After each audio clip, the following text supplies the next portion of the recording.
5 मार्च एक ऐसा दिन जो दिलीप यादव के परिवार के लिए जश्न लेकर आया, लेकिन किसे पता था कि यही दिन उनकी जिंदगी का सबसे डरावना ख्वाब बन जाएगा। घर रोशनी से जगमगा रहा था, हर कोना हर दीवार शादी की खुशियों तो खिलखिला रही थी। ढोल नगाड़ों की गूंज, रिश्तेदारों की चहक और तैयारियां ऐसी मानो सब कुछ एक परफेक्ट शादी के लिए ही बना हो। लेकिन इस परफेक्ट शादी की तस्वीर के पीछे एक ऐसा राज छुपा है जो आपका दिल दहला देगा। दिलीप यादव 21 साल का होनहार कारोबारी जो औरैया के दिबियापुर में सेहुद मंदिर के पास अपने परिवार के साथ रहता। उनकी शादी फफूंद की रहने वाली एक साधारण सी लड़की प्रगति से तय हुई। सपनों की दुल्हन, क्या वाकई वो दुल्हन एक सपना थी या कोई एक ऐसा किरदार जो किसी का बुरा सपना बन जाए। बारात जैसी दरवाजे पर पहुंची तो दोस्तों ने दिलीप के कंधे पर हाथ रखा और मुस्कुरा कर कहा, भैया अब तो आपकी जिंदगी सेट हो गई। दिलीप ने भी मुस्कुराकर हामी भर दी। वहीं दूसरी तरफ दुल्हन सिर झुकाए बैठी रही। लेकिन गौर से देखने वालों ने एक बात बहुत अजीब सी नोट की। दुल्हन की आंखों में वो चमक नहीं थी जो एक दुल्हन की आंखों में होती है। क्या वो किसी और को याद कर रही थी? क्या उसके मन में कुछ और चल रहा था? विदा होकर दुल्हन जब ससुराल पहुंची तो सब कुछ एकदम फिल्मी, लाल जोड़ा, चमकती चूड़ियां, हल्की मुस्कान। लेकिन ये ही परफेक्ट सीन कुछ दिनों में सबसे डरावनी कहानी में बदल गया, क्योंकि 15 दिन बाद दिलीप की मौत हो गई। जी हाँ, महज 15 दिन। दुल्हन के हाथों की मेहंदी भी नहीं उतरी थी और दूल्हे की अर्थी उठ गई। कातिल कौन था? हादसा या कत्ल? और जब पुलिस ने इसका खुलासा किया तो खुद पुलिस वालों के भी होश उड़ गए। कोई कातिल वो निकला जो दिलीप के सबसे करीब था, जिसे दिलीप ने अपनी जिंदगी में सबसे खास जगह दी। आखिर क्या राज छुपा था इस नई दुल्हन के पीछे? क्या ये शादी एक प्लान मर्डर का हिस्सा थी? और कौन था वो तीसरा शख्स जिसने पूरी कहानी को खून से रंग दिया? नमस्कार, आदाब, सत श्री अकाल। मैं हूं मोहम्मद आसिफ दुलार और आप देखना शुरू कर चुके हैं हमारी खास पेशकश केस डायरी विद आसिफ दुलार। 5 मार्च शादी हुई और 10 मार्च को प्रगति अपने मायके चली गई, जो नई नवेली दुल्हन थी। क्योंकि हिंदू रीति रिवाज के मुताबिक हर नवविवाहित लड़की पहली होली अपने मायके में ही मनाती है। सब कुछ सामान्य था और ऐसा लग रहा था कि जैसे जिंदगी अब रफ्तार पकड़ने लगी है। लेकिन ठीक 9 दिन के बाद, यानी प्रगति के मायके जाने के 9 दिन के बाद, दिलीप की जिंदगी की रफ्तार एक झटके में थम गई, वो भी हमेशा के लिए। दिलीप जो एसएस यादव क्रेन सर्विस के नाम से कारोबार चलाता, औरैया में उनके परिवार की 20 से ज़्यादा हाइड्रा और क्रेन है। पूरे ज़िले में लोगों का नाम जो है बड़े कारोबारियों में गिना जाता। यानी एक सेटल्ड लाइफ, सेटल्ड बिजनेस और एक नई नई शादी। पर किस्मत ने एक ऐसी चाल चली कि सब कुछ बर्बाद हो गया। 19 मार्च की दोपहर करीब 1:30 बजे दिलीप कन्नौज के उमर्द के पास शाहनगर में एक हाइड्रा लेकर काम कराने गए थे। वहीं से उन्होंने अपने बड़े भाई संदीप को फ़ोन किया। हेलो भैया। जिस पर दिलीप के बड़े भाई संदीप जवाब देते हैं, हाँ बोलो। दिलीप कहते हैं कि मैं इस वक्त सहार थाना क्षेत्र के पास एक होटल पर चाय पी रहा हूँ, शाम तक घर आ जाऊँगा। इस पर बड़े भाई संदीप कहते हैं, ठीक है, आराम से आना और हाँ, अंधेरा होने से पहले घर पहुँच जाना। दिलीप ये नहीं जानते थे कि ये कॉल आखिरी है। उनके भाई से उनकी ये आखिरी ही बातचीत हो रही है, क्योंकि इसके बाद जो हुआ वो किसी फिल्मी सीन से कम नहीं है। जैसे ही दिलीप ने चाय ख़त्म की और बाहर निकलने लगे होटल से, तभी अचानक 2 बाइक सवार लड़के उनके पास पहुंचे। चेहरे पर परेशानी, आवाज़ में जल्दबाजी, और उन्होंने कहा कि भाई हमारी मदद कर दो, हमारी कार पास की खाई में गिर गई है। क्या आप अपनी हाइड्रा से वो कार निकाल सकते हैं? निकाल दीजिए, बड़ी मेहरबानी होगी आपकी। दिलीप मदद से पीछे नहीं हटे, क्योंकि दिल में इंसानियत तो थी ही। लेकिन शायद उन्हें यह नहीं पता था कि जिनकी मदद करने वो जा रहे हैं वही उनकी मौत का जाल बिछा चुके हैं। दिलीप दोनों युवकों के साथ बाइक पर बैठकर चल पड़े। सोचा पहले जाकर देख लें, फिर हाइड्रा मंगवा लेंगे कि भाई हाइड्रा से कार निकलने की हालत में है भी या नहीं। और होटल पर हाइड्रा वहीं खड़ी रही और दिलीप फिर कभी वापस नहीं लौटे, क्योंकि कुछ घंटों के बाद होटल से करीब 7 किलोमीटर दूर पलिया गांव के पास दिलीप एक खेत में बुरी तरह जख्मी हालत में मिले, जिसे देखकर हर किसी के रोंगटे खड़े हो गए। गांव वालों ने पुलिस को सूचना दी, दिलीप को अस्पताल पहुंचाया गया। उनके जिस्म पर गहरे जख्मों के निशान और सबसे खतरनाक बात कि उनके सिर में 315 बोर की बुलेट धंसी हुई थी। ये कोई एक्सीडेंट नहीं था, ये एक प्लान किया गया मर्डर था। अस्पताल में इलाज चला, लेकिन 21 मार्च की सुबह दिलीप ने दम तोड़ दिया। जी हाँ, सिर्फ शादी के 16 दिन के बाद दिलीप की मौत हो गई और वो हमेशा हमेशा के लिए खामोश हो गए। अब सवाल उठता है, आखिर कौन थे वो बाइक सवार? क्या ये एक सोची समझी साजिश थी? और क्यों आखिर दिलीप को इतनी बेरहमी से मारा गया?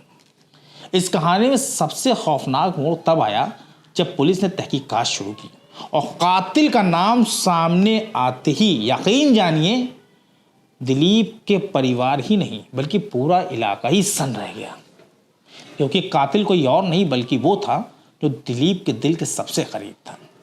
दिलीप की मौत के बाद परिवार ने अज्ञात कातिलों के खिलाफ मुकदमा दर्ज करवा दिया। पुलिस ने तफ्तीश शुरू करते हुए परिवार से पूछताछ की, लेकिन ये पूछताछ किसी आम झगड़े की नहीं थी, बल्कि एक ऐसी कहानी की शुरुआत थी जो सीधे कत्ल तक जा पहुंची। परिवार को किसी पर कोई शक नहीं था, क्योंकि परिवार के मुताबिक उनका कभी किसी से कोई झगड़ा हुआ ही नहीं। मगर जब कोई दुश्मन नहीं था तो आखिर दिलीप को कत्ल किसने किया? कौन है आखिर कातिल? ऐसे ही मामला पुलिस के लिए भी बहुत बड़ा सिरदर्द बन गया, क्योंकि दिलीप का कत्ल हाइड्रा लूटने के लिए किया ही नहीं गया था, क्योंकि जिस हाइड्रा को लेकर दिलीप अपने घर के लिए जा रहा था वो होटल के पास खड़ी हुई थी। उसे पुलिस ने बरामद कर लिया था। पुलिस ने एक सिरे से जांच शुरू की और उस होटल जिस पर दिलीप ने चाय पी वहां से लेकर मौका वारदात तक लगे सारे सीसीटीवी के फुटेज खंगाल डाले। पुलिस को यहीं से पहला वो सुराग मिला जिसने पूरी कहानी पलट दी।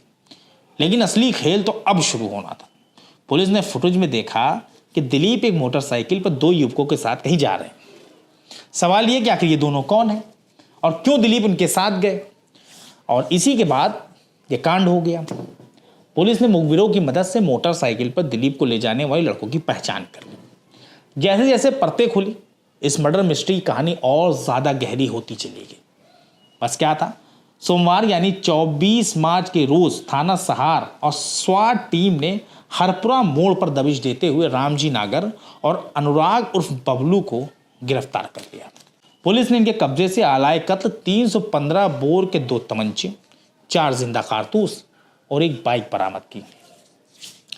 अब कहानी में एंट्री हो चुकी थी हथियारों की, लेकिन असली मास्टरमाइंड अभी भी पर्दे के पीछे ही था। पुलिस इन सभी को गिरफ्तार कर थाने लेकर पहुंची। पहले तो ये सभी खुद को बेगुनाह और नादान बताते रहे, लेकिन जैसे ही पुलिस ने पूछताछ का रुख सख्त किया तो वो राज बाहर आने लगे जिन्हें सुनकर खुद पुलिस भी हैरान रह गई और सभी पोपट की तरह बोलने लगे।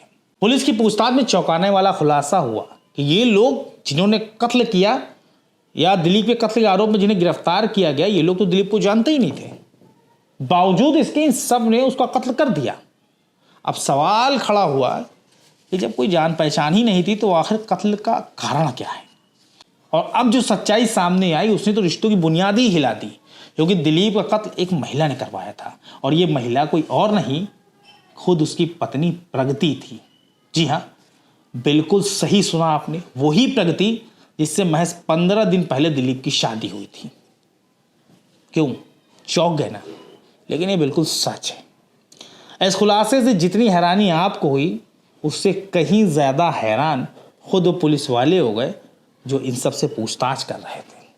इसके बाद पुलिस ने मास्टरमाइंड दुल्हन प्रगति और अनुराग को गिरफ्तार कर लिया। अब पुलिस ने प्रगति और अनुराग से पूछताछ शुरू की।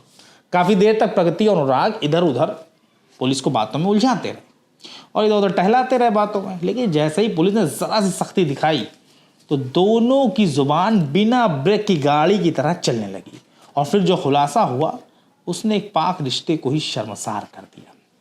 पुलिस की पूछताछ में पता चला कि दिलीप की पत्नी प्रगति और दूसरा आरोपी अनुराग, इन दोनों के बीच नाजायज रिश्ते हैं और उन दोनों का रिश्ता पिछले करीब 5 सालों से फल फूल रहा है। अनुराग और प्रगति के घर के बीच में 100 मीटर का फासला है और दोनों के परिवारों की आपस में बनती नहीं। प्रगति और अनुराग के रिश्ते के बारे में लड़की का परिवार सब कुछ जानता था। बावजूद इसके परिवार ने जबरन प्रगति की शादी दिलीप से करवा दी। दरअसल प्रगति की जो बड़ी बहन पारुल है, उसकी शादी दिलीप के बड़े भाई संदीप से हुई थी। चूंकि ससुराल पैसों से मजबूत है, लिहाजा पारुल बहुत खुश है।